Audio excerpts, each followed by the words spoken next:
Okay. Kimberli Gant is the Curator of Modern and Contemporary Art at the Brooklyn Museum of Art. She was previously the McKinnon Curator of Modern and Contemporary Art at the Chrysler Museum in Norfolk, Virginia, and has also worked as the Mellon Doctoral Fellow at the Newark Museum and Director of Exhibitions at the Museum of Contemporary African Diasporan Art.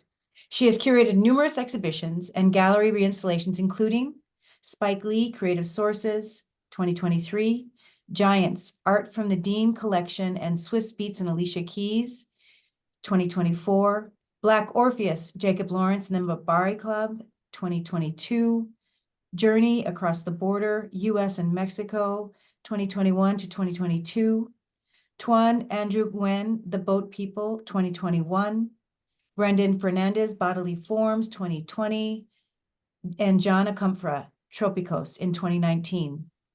Gant received her PhD in art history from the University of Texas, Austin, and holds an MA, both an MA and a BA in art history from Columbia University and Pitzer College.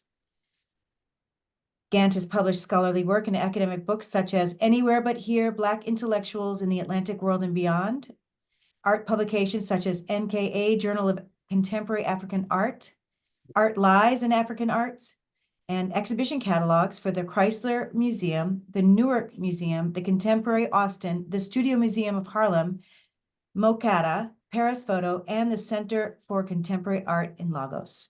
Welcome, Kimberli. Welcome, Kimberli. Thank you so much. I'm really excited to be speaking with you all this afternoon. Thank you for taking the time out of your day, and I'm hopefully going to keep this fun and interesting for you. So I obviously want to begin by thanking PAFA, the whole team, for inviting me to speak to you as part of their Art and Lunch series. Especially I want to thank the Brittany Webb, the Evelyn and Will Kaplan Curator of 20th Century Art, and the John Roden Collection, who I've known for several years and who did the initial invitation, and obviously Lori Wawzelchuk, the Assistant Director of Public Programs, who did a phenomenal job in helping me organize the logistics of today. And it's wonderful to get a chance to talk about Lawrence, African modernism, this research that I did, because I haven't thought about it in a little while. As Lori mentioned, I've had a couple of other projects on the books, and hope to see you guys all at the Brooklyn Museum. The Giants Art of the Dean Collection of Swiss Beats and Alicia Keys is on view through July 7th. So hope to see you here. And so I think I'm going to just do my talk in two parts. The first, it's going to be kind of a straightforward lecture where I'm really going through the research that I did on Black Orpheus, Jacob Lawrence, the Mbari Club. And then I've got, since the show is closed, I have some installation images, and really kind of talk about some of the wonderful discoveries that I made while I was working on the projects, and some, hopefully some things still to come. This is a project that's very rich in material, and I hope to get back to it once I've got some distance. So let me begin. So I'm going the right, hold on, let me try and make sure I'm going the right way. There we go. So Black Orpheus, Jacob Lawrence, and the Mbari Club is a project that I began thinking about while I was a graduate fellow at the Newark Museum of Art between 2015 and 2016. I was researching the museum's collection, which had several works by Lawrence in their permanent collection. And in examining his catalog raisonné, which you can see here on the right, what's really kind of fascinating is it has two mirroring timelines. So I'm not sure the last time anyone really looked at the catalog raisonné, but it's such an important piece of material. And maybe Anna and Brittany can correct me later on, but I still think it is the only catalog raisonné of an African-American artist that exists, which is very sad and really goes to show the importance of this material. These books really helped me start my foothold into my project, and connected me with scholars that I would not have already known about, and really just shows the really big importance of books like this. So I would love to encourage people to also think about what other catalog raisonné projects could potentially be facilitated with in the future. So when you look at the timelines in this book, there are two mirroring timelines. one that focuses on the artist's personal life, and then the other, the reception of his work. So you kind of have the professional and the personal.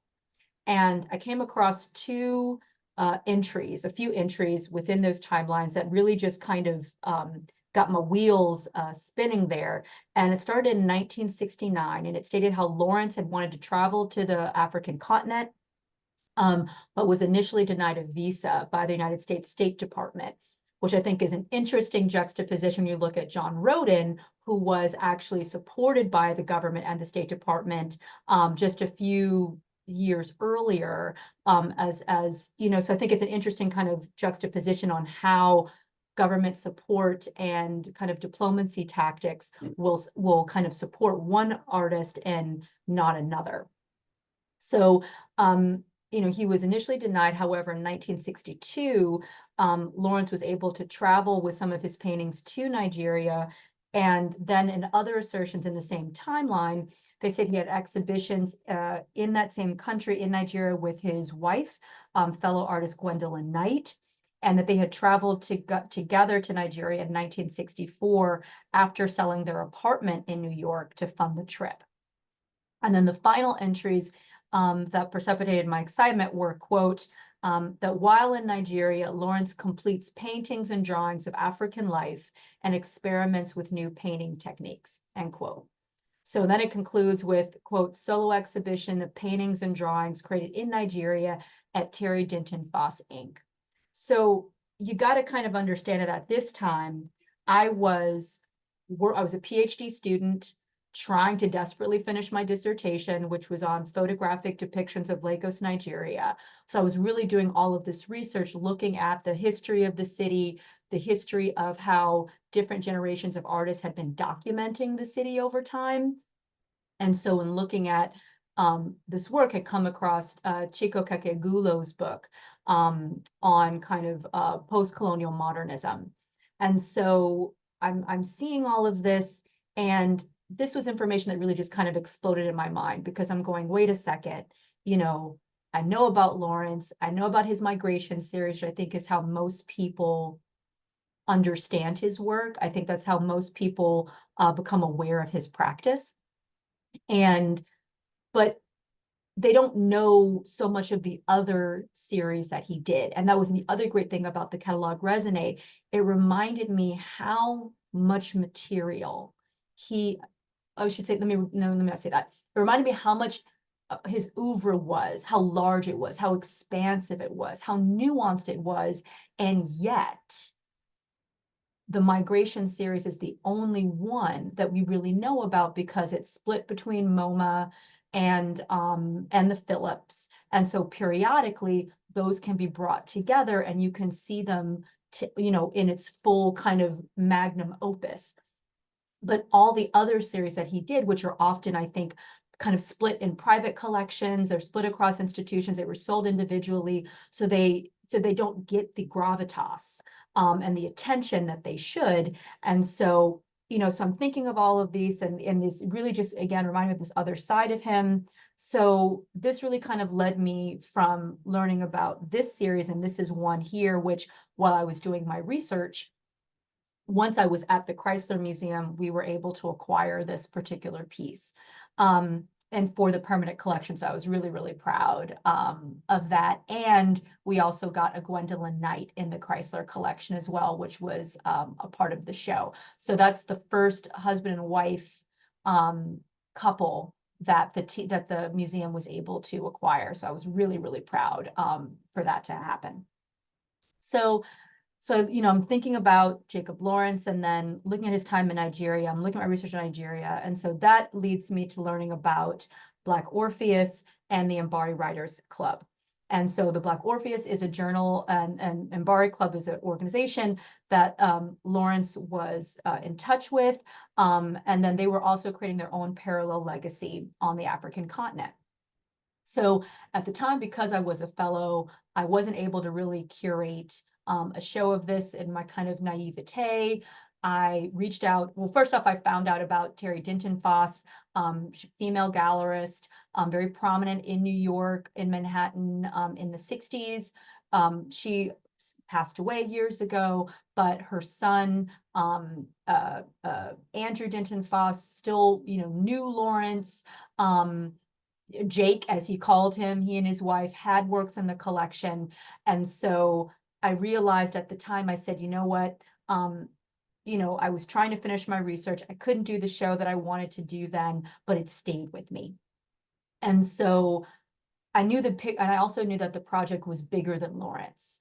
Once I started really thinking about and learning about the other artists on the continent that were doing parallel practices, I said, you know what? First off, there's more than Lawrence who went to the African continent, such as John Roden, who was traveling, other African Americans. But then what about the African artists that were also connected to the United States?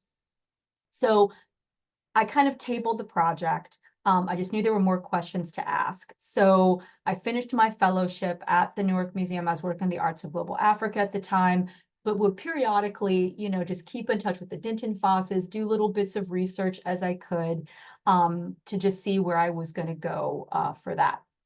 And so it was not until I joined the Chrysler Museum after finishing that fellowship as the Curator of Modern Contemporary Art in 2017 that I was really able to kind of spend more time on the project. And yet it still was working on it on and off for about 6 years, 5 between when I was at the Chrysler before it opened. And so making it a reality. So I initially applied for research support through the Terra Foundation of American Art, which is so incredible. That took me to Ivaliva House, which is a research center on African art and scholarship at the University of Bayreuth in Bayreuth, Germany, which has an incredible collection, and were gracious lenders for the show. I also got to go to private collections in Brazil. I was connecting with other scholars in the United States.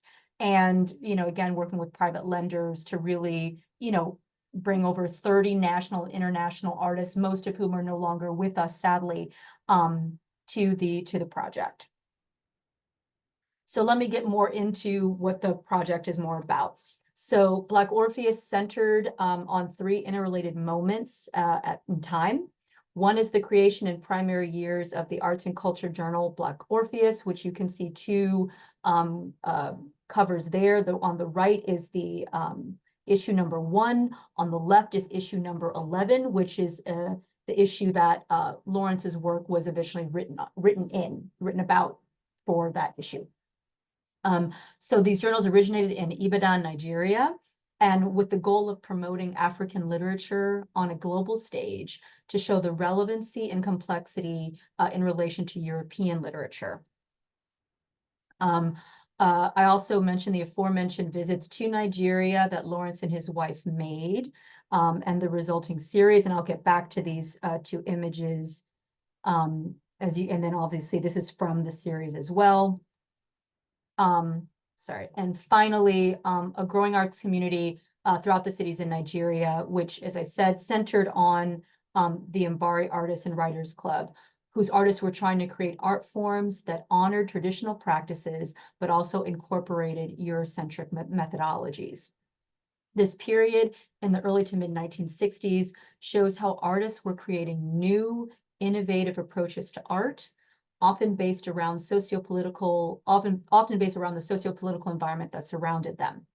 In Nigeria and other African countries, their newly independent status from the European colonial powers of England and France inspired artists to create new visual forms reflecting their country's long history and modernist future, while Lawrence was adding to his existing oeuvre of observing and presenting African American life. So the exhibition contains 5 sections, beginning with Jacob Lawrence in the Nigeria series. The title of this section is called Jacob Lawrence in Nigeria, and that only presents the Nigeria series, but also gives early examples of his practice, including this from the War series. And so that spanned about 2 decades worth of his practice. As I mentioned earlier, Lawrence's first journey to the African continent came in 1962 when he traveled to Lagos, the cities of Lagos, Osogbo, and Ibadan to present examples from his War series. and his famous migration series. So he kind of hand carried these from New York to Nigeria. And that trip was short. It only lasted about 10 days, but was incredibly impactful. Lawrence had been studying African art through visiting the collections and exhibitions at MoMA and the Met, so looking at their traditional African arts collection and contemporary artists who had been traveling to the continent and photographing the communities and ritual practices there. And also researching at the Schomburg Library, which is an incredibly rich resource and one that I use regularly and did for this project. His exhibition in Lagos was held at the West African headquarters for the American Society of African Culture. I'll refer to that as AMSAC. And he and his wife were members. The group promoted African art and culture to African American audiences and the wider American populace through art salons of visiting artists. They had lecture series, books exchanges, etc. Travels. Conversely, with Lawrence's exhibition and the center's presence in Lagos, AMSEC was promoting African American culture and utilizing American cultural diplomacy tactics to Nigerian audiences through similar means. Excuse me. AMSEC was the American affiliate of the Société Africaine de Culture, founded by Alain Diop, a Senegalese intellectual who had previously founded the Francophone cultural journal Présence Africaine, which you can still really find online, and you can actually find a lot of digital copies. It's an incredible resource. SAC's aim was in promoting African culture internationally. I remember this previous. So while Lawrence's exhibition was on view, one of the Mbari Club founders, who's the white figure that you can see in the image on the left, and you can see Lawrence next to him. This is German expatriate and scholar of African literature, Uli Bayer, who had requested that the show at AMSAC, he had seen it, be extended and travel to the space that he had recently organized with Mbari Club members in Ibadan. So on the bottom right, which I apologize, these are fuzzy images. We could not get good high quality ones. But this is the original space for Mbari that was in Ibadan. So Lawrence's work and that of artist William H. Johnson were both reviewed in Black Orpheus number 11, which I showed you in 1963. The local press reviewed the exhibition favorably, and the artist was able to meet a few members of the club, which would eventually result in a second visit in 1964, this time for 8 months and with his wife, Gwendolyn Knight. Both artists created images from their time, though I was unable to find any images of Knight's. I was able to find some images of her with work, but I couldn't figure out which one was hers. And I really hope that I still will be. I was hoping during the run of the show, there might have been that similar story to the Met where, oh my gosh, we found Gwendolyn Knight's work, but we did actually have a wonderful discovery. So remind me to tell that at the end. And I still really hope that ultimately Gwendolyn's work does become a much more recognized and more scholarship is really devoted to it, because she had an incredible practice and it really deserves to be much more recognized than it is. So Lawrence's Nigeria images continued his practice of focusing on Black life, which he had been very known for, but here he presented the distinctiveness of modern life in Nigeria. His painting, The Red Hats, as you're seeing right now, depicts a Yoruba ritual tradition of an all-male society acting as either a gentle or harsh judge against citizens, hitting them with canes. And this is actually a ritual that still goes on today. The Red Hats is a society that also still very much exists. And so once a year, people will line up in various towns and villages. And so you'll see the men, they have these kind of flat, almost what we'd call kind of cornpipe hats. And they're different colors, kind of designating their different kind of, I guess, within the hierarchy of the society. and they have these umbatas, which is kind of like a long thin cane stick. And so people are kind of lining up, and you don't really know if a person, it's almost like this kind of ritual of luck. And so you don't know if they're going to lightly tap you, as in you're going to get good luck, or they're going to like swack you kind of hard, like you're going to get bad luck. So it's a very interesting tradition that still continues. And I just would also say that we can definitely talk a little bit later about these works, but the thing I love about the images of his Nigeria series, especially when you compare them to a lot of his other works, they're so dense.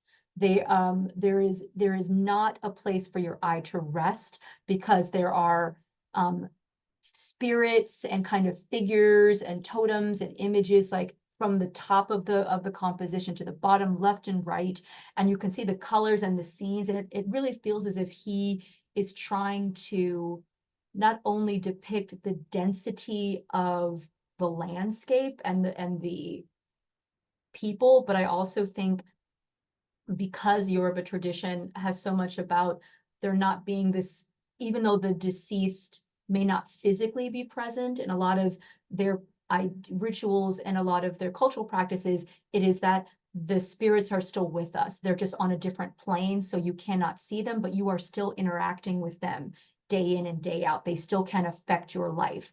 So I also almost feel as if he was trying to convey that sense. And in a lot of other images, you feel like you're seeing these kind of spirit, there's like these kind of very lightly painted figures within the scene. So are they spirits? Are they, children to be born? Are they figures that have, passed on? But I think there's just so much intensity in these images. So in another image, also from the same series, Street to Mbari, the artist presents one of Lagos's, as I said, densely packed urban markets, highlighting the patterns of the fabrics sold by the vendors and taking to almost extreme his ability to use color and pattern to produce a narrative. Marketplaces were the most frequently depicted scene throughout his series, as he wrote to friends back home that these spaces were, quote, visually the most exciting experiences. Everything you can imagine is sold there: goats, sheep, chicken, fruits, vegetable, clothes, hardware, etc.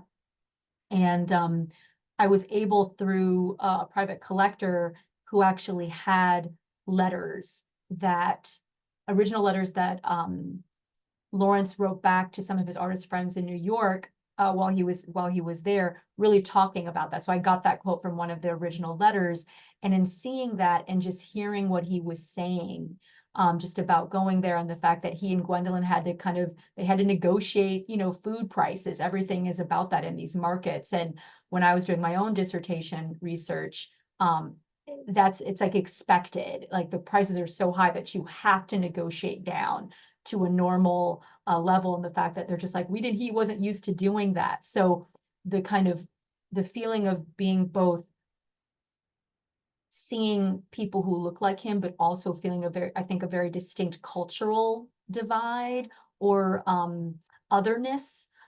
He kind of casually mentioned in some of these letters. So, but this image in the National Gallery of Art, we only got to show it at one venue because it was also presented in the Afro-Atlantic exhibition. But an incredible, incredible painting when you see it close.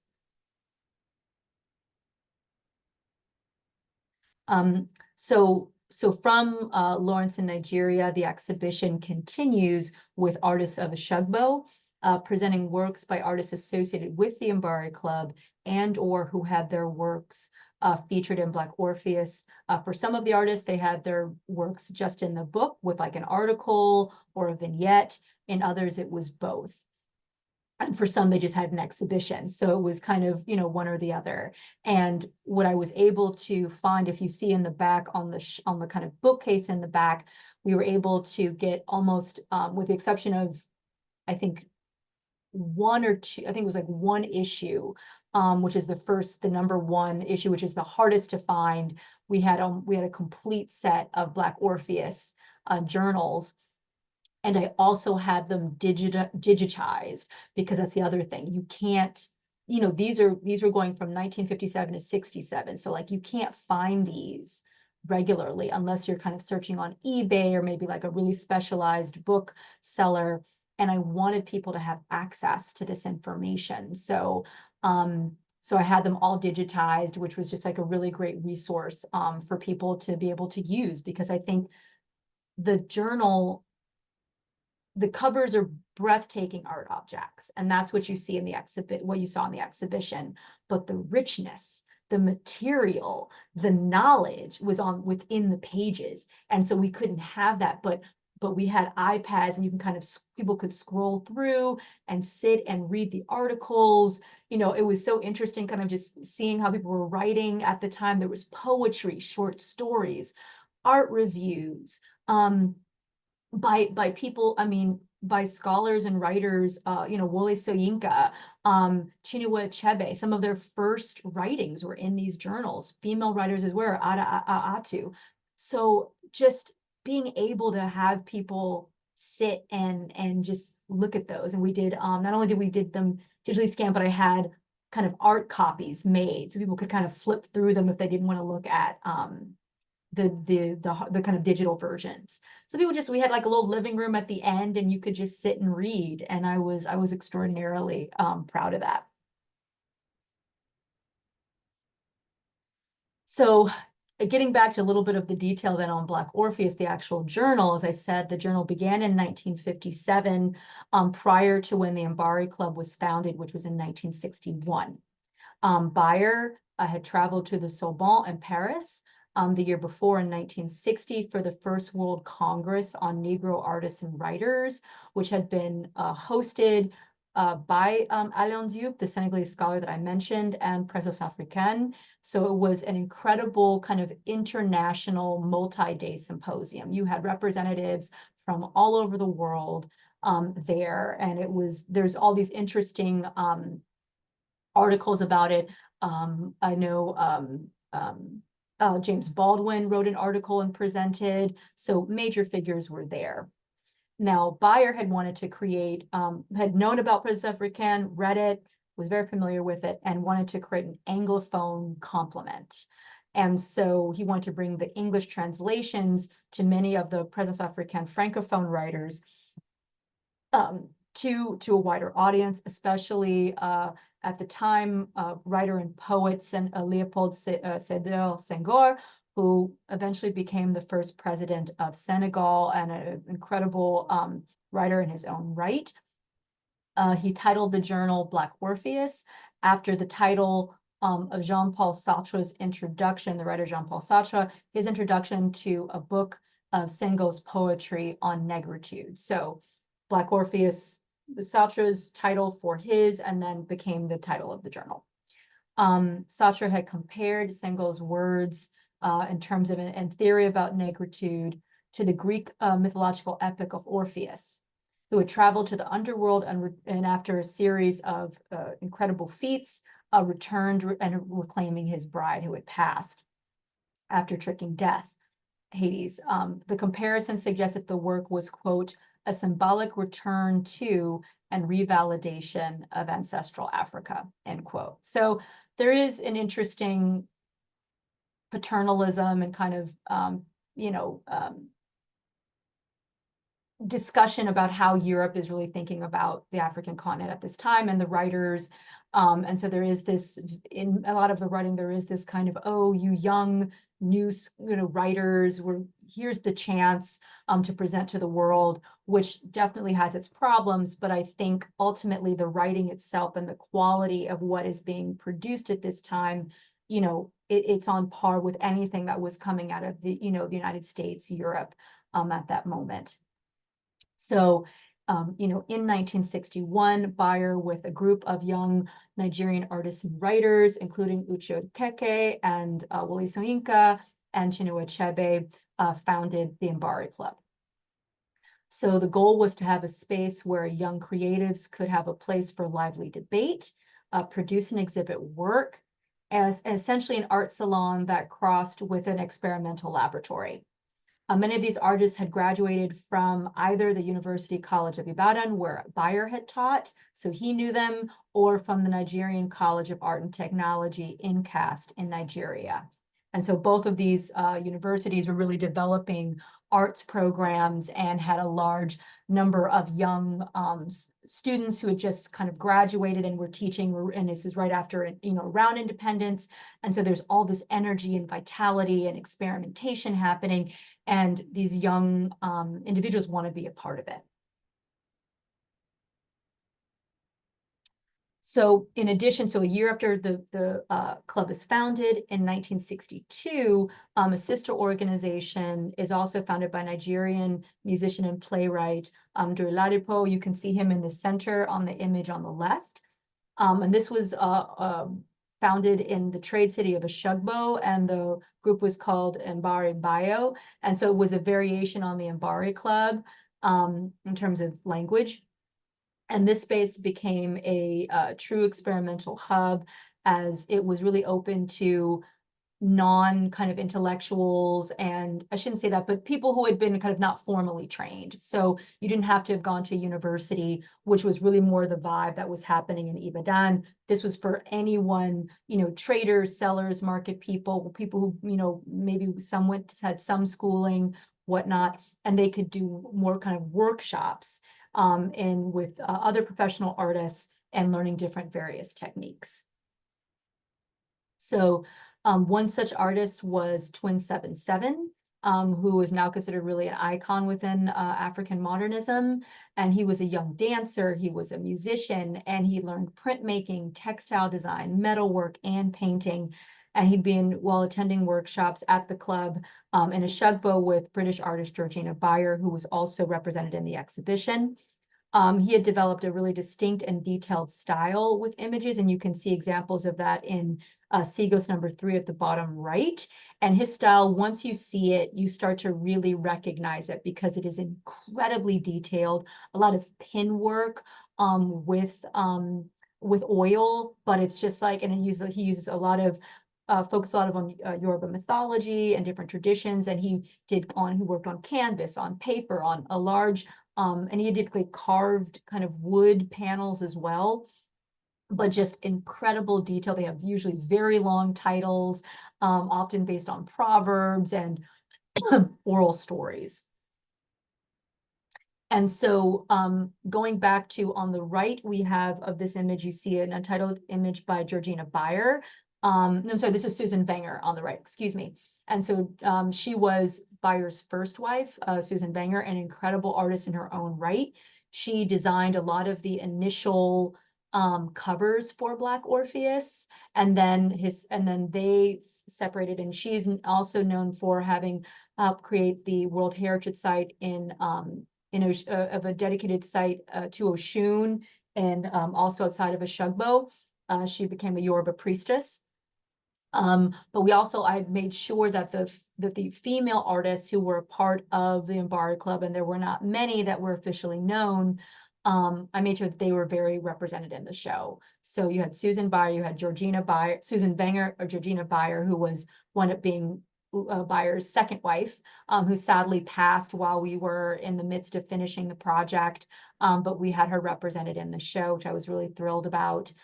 And Colette Omagbai, who kind of really had a very short career. She was a young student, and this is really the only artwork that's really known by her, because she very much quickly, as she got older, switched into education and changed from being an artist to being more administrator, and doesn't really like to talk about her art background.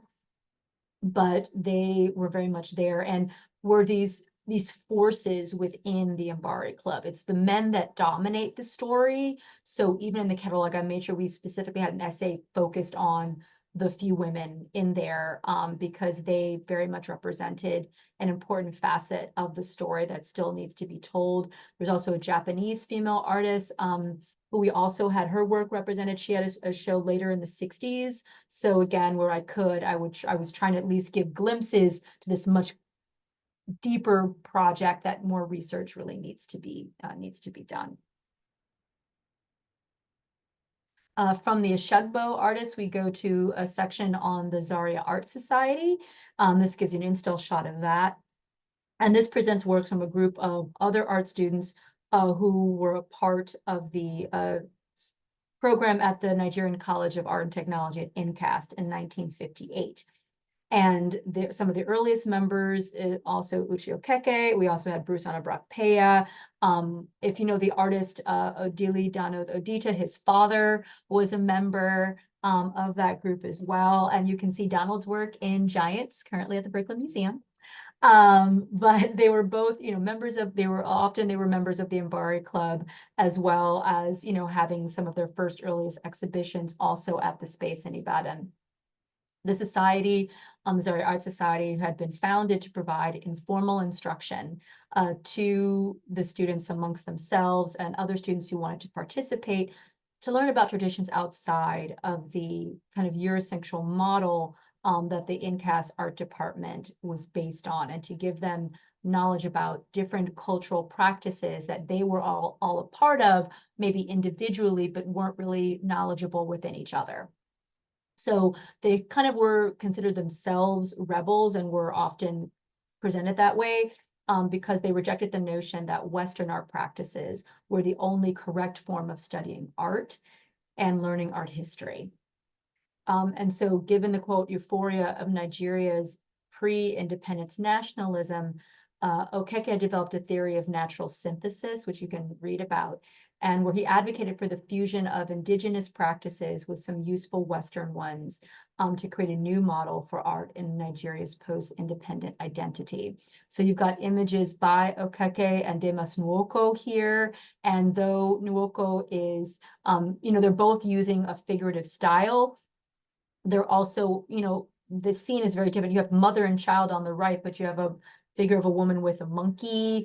And then on the left is an image of Christ, but also you see him really shown in a very kind of untraditional manner. He is clothed, he has a darker skin tone, he's shown in a, kind of almost a savanna wooded environment. So again, they're taking what they're learning, but spinning it in a way that's going to benefit them and the ideas that they want to discuss and think about and challenge, and not just mimic the European styles and artists that they had been kind of taught, but also going, what about all of the techniques that we know from our fathers and mothers and and the different cultural apprenticeships that we've had that weren't in school. So then there's two more sections in the exhibition: across the African continent and beyond the African continent. And they really illustrate how Black Orpheus did not purely advocate for the work of its members and collaborators, but artists from across the African continent, as well as beyond that. But most of these, pretty much all these artists really fit within Bayer's vision of contemporary art of the time, so that fusion. So he believed, quote, in artists whose work showed a formal or conceptual synthesis of modernist avant-garde techniques and the sense of enigma he identified with indigenous art and religions of Africa, end quote. So he really wanted to be able to tease out traditional practices with Western practices. He wanted to really see a fusion there. And so when you look at the pages of the journal and the artists who had exhibitions, you see that most regularly. And even when you could argue that the artist he was selecting maybe didn't have some of those ideas, he would write about it in such a way that it seemed like they did. So again, there was definitely some problematics in terms of how Bayer was really structuring the organization, even with the other people he was working with. And later he left, and other, and Wole Soyinka took over for a while, and other individuals as well. But that just gives you an idea for like the kind of primary time that Bayer was in charge. That's really what you were seeing. So through these sections, audiences are introduced to the works of Ethiopian artist Alexander Skender Bogosian, whose semi-abstract paintings blended surrealism with Coptic Christian iconography and more general African history. And you see artists like Amid Shabrin, and we had Ibrahim El-Salahi, who are also thinking about the formal qualities of Arabic calligraphy and how you can really think about playing with, experimenting, I should say, with the actual beautiful script and taking that out and breaking it down and looking at the gesture and the line and how that was just as beautiful as as what the actual text would often be said. So, and then outside of the African continent were artists from, we had artists in the show from Brazil, India, as I mentioned, Japan, and all of these artists were had work that buyer found compelling. Another artist from Angola, Malangatana, as he was kind of known professionally, and also this very kind of surrealist style of material, but also looking at his cultural backgrounds and the legacy of Catholic colonialism that was and Portuguese colonialism that was very much embedded into Angola, and how he was really kind of rethinking that as kind of these monstrous worlds that he was often having to navigate.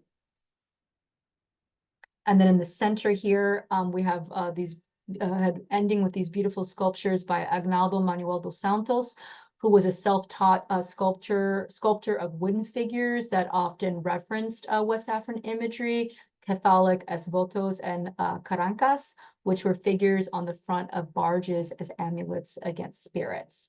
Which you can also see there were, we also had Indian artists, Avanish Chandra, who had painted these kind of abstracted landscapes and humanscapes. There was circular patterning technique and figuration. And again, these last two sections really important to me to have in the exhibition because they really gave added context to the goals of the Black Orpheus Journal. And in the first issue, when you read about it, it states we hope, quote, we hope to continue with our own modest means the excellent work begun by the World Congress of Black Writers and by French literary journal Présence Africaine of bringing together authors writing in different languages to a fruitful exchange of ideas, end quote. And so authors and artists from the United States and the diaspora were also included from the beginning, suggesting a circulation of ideas that cross socio-political, linguistic, and national boundaries, and yet highlighted unique characteristics. So with that, and this is another Brazilian artist, Genaro de Carvalho, who was beautiful jacquard tapestry weaving, looking at floral and kind of fauna there. And I'll end here because I talked longer than I expected, but you know, I see this exhibition and I'm so proud of it. But I just see it as the beginning, I think, as a lot of curators and scholars do. There's so much research to be done on actually every individual artist that was represented in the show. They each deserve their own monograph, their own exhibitions. Not only that, AMSAC really as an organization, there's been, I found kind of essays on it, but it really deserves like a strong kind of book and examination of what they were doing and the different individuals that were a part of it. You know, the female artists, Susan Wenger is more known, but Georgina, Colette, you know, just the legacy of what they did. And you know, it was an incredible process of finding this material, bringing a lot of it together for the Lawrence works. These were works that hadn't been shown since his original exhibition in 1965. So that was a really wonderful and exhausting undertaking, but I was thrilled to be able to, now I know where every piece is. So that's really exciting to be able to really say that. And I really think this helped me, you know, just move forward in my career. So thank you for listening. I will also say that I'll just do a quick plug here. If you can see can't really have to, it's misty, but the catalog is available on Amazon at the Chrysler Museum if you want to get it. So I'll end that there and say thank you for listening, and I'm happy to take any sort of questions. But thank you so much. I've enjoyed talking about the project. So I will stop sharing. Thank you, Kimberly. This was incredible. There is one quick question that we can just get to right away. How can one access the digitized journals? And so if you have a way to share that, that would be great. And then please either raise your hand or unmute yourself and ask your questions. Let's get a conversation going. We've got almost 10 minutes, a little bit more than 10 minutes left. I have a question, Kimberly. That's Yes. okay. So I'm intrigued by your show. I knew about it, and the installation shots are beautiful. But I'm wondering if it seems like there's often with exhibitions, there's something in the air. And I know there's another touring exhibition that's traveling with the American Federation in the Arts about African modernism. And I wonder, like, was there any crossover with your project and that project, and what kind of, were some of the artists the same, or is it different? If you could talk a little bit about that. Yeah, so that was actually a really so I love what you said, Anna, thank you. It was in the air because Perrin Lathrop, who organized African Modernism in America, which I actually wrote the entry on Lawrence for that book. So I knew that she was working on that, and we're friends. So we basically were just like, we would be typing and emailing each other, and it was like, have you heard about this? And have you seen that? And did you talk to this person? And then Lauren, oh, what's Lauren's last name at the High? I'm sorry, thank you, Ernestine. Yes, he's I'll get back to that, but Mozambique, not Angolan. Lauren Tate at the High was also doing a solo exhibition on Bruce on a Bracpea. So all three of us had our shows happening together at the same time, kind of overlapping. So the three of us actually wound up doing a talk for the Africa Center, I think I can't remember, I think it was in end of 2022, really talking about the projects and just like the fact that so many people were thinking about this period of time and the real cross discussions that were happening across the Atlantic Ocean at the time. And so, yes, we were definitely thinking about it. And there were artists there were artists definitely for Perrin, for all three, because I had Bruce in my show and Lauren had it in hers, and Bruce was also in Perrin's show. And same for Perrin and I, we both had artists that were doing it because AMSEC really facilitated, and the Harmon Foundation as well facilitated a lot of cross international conversations and dialogue. So artists were having shows here. And as Lawrence indicated, they were having shows over there. So there's still much more to kind of talk about in that moment in time. And I'll make a caveat. Thank you. My colleague just reminded me, I can't believe I got this wrong. Malangatana is Mozambican, not Angolan. I apologize. It's been a while since I was like in my brain shut for a second. So thank you for reminding me of that. Apologies on there. I thought I saw some other hands, but. Does anybody have a question? That was clapping. Those were the clapping. Oh, thank you. Those are the clapping signs. Well, thank you. I have a reminder. It was something that you wanted to be reminded to tell us before you closed. Oh, well, now, oh gosh, now I got to remind myself what I was reminding myself to say. Discovery while the exhibition was, oh, right. Yes, thank you, Brittany. Gotta love when people remind you of the things you said you had to remind yourself about. So what did happen is there were two paintings that we couldn't find while we were doing the search. And it so happened like right before, so the Chrysler venue was already open, but I think it was at an AFA lunch, one of the gallerists representing, we couldn't find two of the, specifically say the Lawrence works. And at a lunch, I heard from one of the gallerists who would represent the Lawrence estate, and they said, and they were talking about the show, and they said, oh, I think I have a work like that. And it happened to be one of them, the missing one we were trying to find. So not only did we find that, But then we thought we knew where another one was because we kept having to go to different private lenders, and then we found that one as well. So in the last two venues, so over the course of the show, we found out where every piece was. We didn't get to exhibit every single piece, but I was really, at least I know where they are. So I'm in touch with the correct lenders, so I can start going, what are you going to do with those works? Do you want to That's give? amazing. That'd be great. I just got an invitation for an AFA lunch and I wasn't sure if I was gonna go, but now you're selling me on those I lunches. mean, I'm just saying, sometimes conversations happen. Maybe And I'll that find was- that like massive Henry Tanner painting I've been looking for that's been missing since 1913. Hey, hey. Let's see what's possible.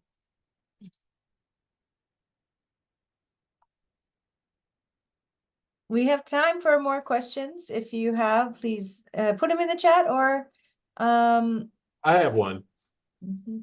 Yeah, the first time it's interesting that the title Black Orpheus is the first time I really heard that was when I was exposed to the film Black Orpheus, and I think it was made like in 1959, and just seems like in that period, this is sort of a thing that's kind of, happening or bubbling, and just didn't know if there was any, I know with the film and Mhm. was it just a coincidence that there happened to be similar titles, or was there any type of connection? So that's something that I still want to do more research on that.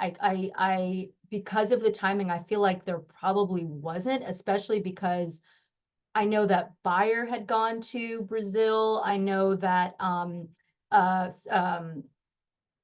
Bayer was working, and then Aguinaldo was working for another Brazilian, Mario Crevo, who had gone to Nigeria. But what I don't know is if the director for Black Orpheus, the film was French. So I don't know if there was if he had also then, I gotta look at the dates again to really see if maybe he knew of Satra's work, so maybe that was the connection, but I feel like there's something there, like might be, so it is definitely something I really want to explore a little bit more, but it's like one of those things of where like when you get some distance, then you're just like, oh, it's just something I gotta investigate eventually. But yeah, it was something I was thinking about and like trying to see if I could find out. And then I think I see a couple other questions.